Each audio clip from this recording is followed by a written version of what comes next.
President Putin, and we saw just from the sham election, is as closest to Adolf Hitler we've had in this generation. His use of ethnic nationalism in his own essays, his evoking of a Russian right to rule over lands that aren't his, and his large-scale use of both intimidation and indeed war crimes in not only Ukraine but elsewhere, the use of nerve agent, is a real danger, and people need to wake up to quite how dangerous he is. Unsurprising that Putin won the non-election that took place in Russia.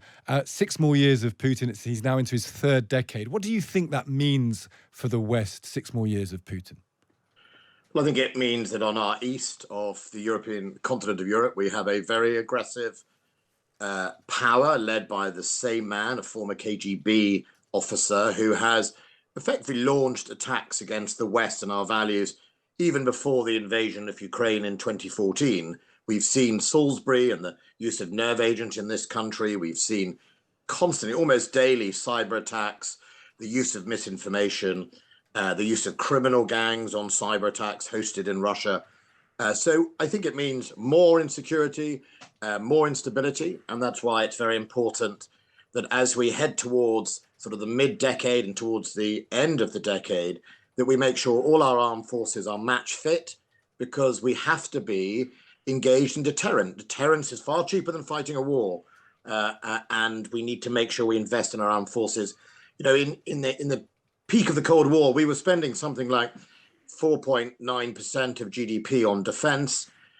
We started taking that down in even before 1991 and the end of the Cold War. But from 1991, we took a peace dividend, and then effectively treasuries of both Labour and Conservative started corporate raiding the defense budget. And we're down now at 2.5% under my stewardship, and with the support of both Prime Minister Johnson and Sunak, we started to genuinely increase the defence budget. But if we're going to get back to being both a leader in Europe on defence security, but also able to be prepared for whatever might happen, either in Europe or indeed further afield, we need to start investing now. So can we boil that right down to something as straightforward as there should be a manifesto commitment from your party, the Conservative Party, to spend 3% of GDP on defence?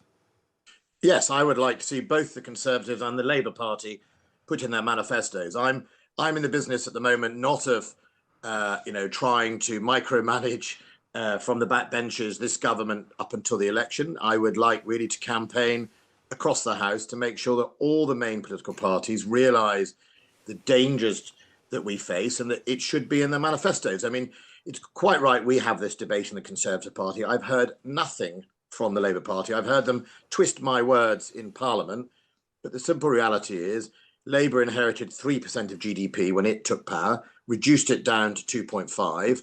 We continued that in the first few Conservative prime ministers, and then it turned a corner in 2019. So I'd like to see both parties be asked the question by yourselves in the election campaign or in the lead up to the manifesto, why they're not spending 3%. Because soldiers and all the men and women of this country who serve our nation's security need to be protected. We all remember the Snatch Land Rover awful debacle in Afghanistan, where inappropriate equipment cost the lives effectively of people that try to defend this nation and our interests. You don't invest, the 5 to midnight. You start investing now. What about this question of NATO troops ever fighting in Ukraine? Macron, really out of nowhere, sort of said it. He said it again, actually. That's clearly his thinking on it, that we can't ever rule out NATO troops in Ukraine. Do you agree with that? Would you go as far as Macron in saying we can't rule that out? Yeah, I think we should use those phrases, we can't rule them out. I mean, ultimately, part of deterrence is ambiguity, keeping our adversary guessing about how far we would go and what we do. That's what Putin does masterfully. He keeps everyone guessing. It's very important that we never shut off avenues. Doesn't mean to say that we necessarily will, but it's also important that we keep people guessing. Ruling out things is often how our adversaries like to push us into corners. And I think the best thing is to make sure he realizes that we think that what he is doing in Ukraine is very, very serious. I think, President Putin, and we saw just from the sham election, is as closest to Adolf Hitler we've had in this generation. His use of ethnic nationalism in his own essays, his evoking of a Russian right to rule over lands that aren't his, and his large-scale use of both intimidation and indeed war crimes in not only Ukraine but elsewhere, the use of nerve agent, is a real danger, and people need to wake up to quite how dangerous he is. You'll have noticed, I think your own reports mention it, he mentioned Navalny for the first time in 11 years by name. Now, he did that for a reason. It wasn't by accident. He did it to say to the world, I can do whatever I like, and I'm naming him because you can do nothing about it. That's why he did that in that speech. That is the mark of not only a bully and a dangerous man, it's also the mark of a sort of totalitarian leader who is set on sacrificing even his own people. We reckon by the end of this year, about 500,000 Russians would have been killed or injured in his egotistical pursuit of Ukraine. Well, if that's what he can do to his own people, imagine what he can do to all of us.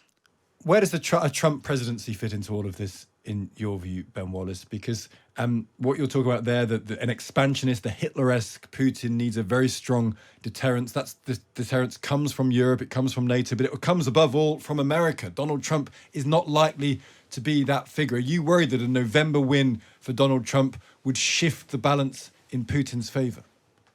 Well, I'm worried that if we don't listen to the wake-up call that potentially is a Donald Trump win, then we will be left more vulnerable in Europe.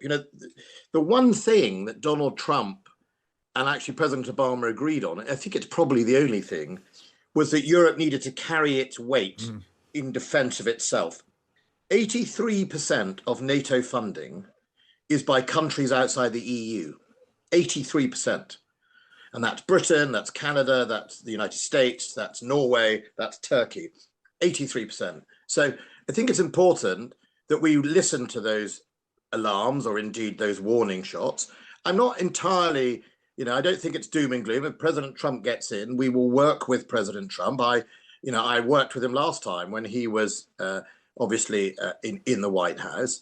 But I think his warning shots should be listened to. The United States generals are on the hook to send over 340,000 American troops to Europe should Russia invade a part of NATO. He obviously wants that liability addressed or rebalanced, as do previous Democrat presidents. So we need to listen to it. And I think we need to set our defense spending not in the terms of when economic conditions allow, which is the current prime minister and government's policy, but very obviously when the threat demands it. Ultimately, that is what defines how much we spend, not economic conditions. It's what the threat is and what we need to do to defend ourselves. You're very clear and vocal in this area, Ben Wallace, as you were when you were Defence Secretary. You're no longer in government, and that's probably a relief to you, Ben, I would imagine. It's been a pretty shonky week for the government. The Hester racism row, Lee Anderson's defection, problems with Rwanda. And now over the weekend, there's been talk of leadership plots against Rishi Sunak. Do you understand why people in your party are losing faith in the Prime Minister?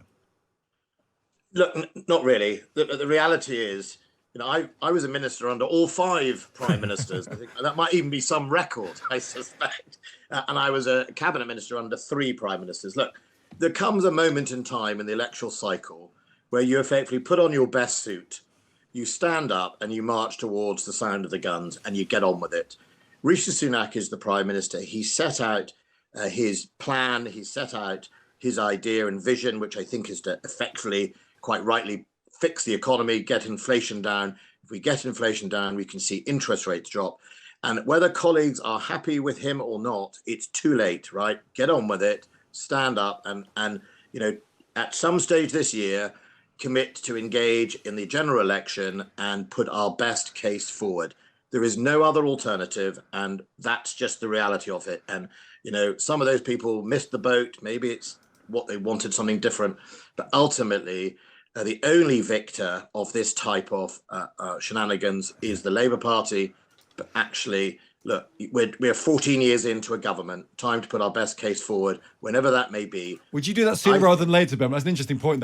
Is it better to get on with it and get on with it in the next couple of months rather than wait until the end of the year? Because this type of mood, as you know, has a tendency to persist and get worse. Well, look, if I was Rishi Sunak, let me put it that way, I would wait till we see the impacts of the lower inflation on the interest rate. because interest rate drops on people with mortgages and other people and businesses seeking to borrow to invest in capital will have a really, really big impact, far bigger than any small tax cuts. If people start seeing their mortgages drop and businesses think, oh, I can start investing in machinery, etc., to get better productivity, that will make a real difference to the economy. And I think, everyone should now be looking at the Bank of England and what are they going to do next? Are they going to match falling inflation with a cut in interest rates? And so I think, we should just do our very best between now and that hopefully happening and Rishi's plan being delivered. And then we will see what happens at the general election.